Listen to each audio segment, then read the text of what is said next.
নমস্কার বন্ধুরা, আপনারা সবাই কেমন আছেন? আশা করি সবাই ভালো আছেন।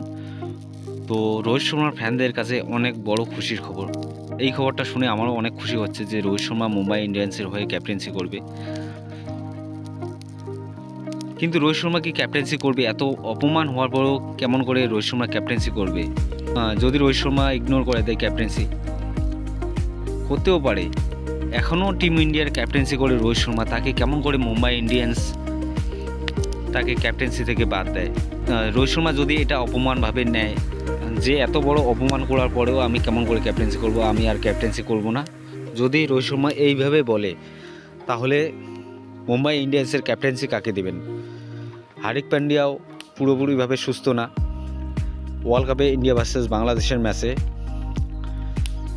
তার পায়ে চোট পায়, এখনও সুস্থ না হার্দিক পান্ডিয়া। সে হয়তো 2024 সালে আইপিএল খেলবে না হার্দিক পান্ডিয়া চোটের কারণে, মাঠের বাইরে থাকবেন। তারপর আছেন সূর্যকুমার যাদব, তিনিও আনফিট। তো কাকে দিবেন ক্যাপ্টেন্সি? একমাত্র আছে বুমরা, জাসপ্রীত বুমরা।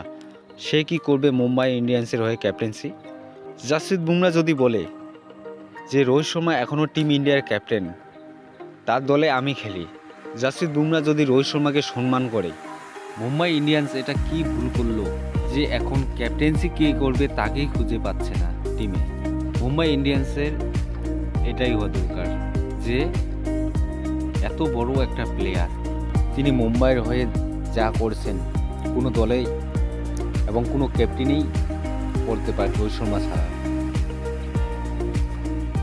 তার সঙ্গে এইরকম ব্যবহার করলে যা হয়, এই রকমই লাগে মুম্বাই ইন্ডিয়ান্সের। তো আজকের ভিডিও এইখানেই শেষ।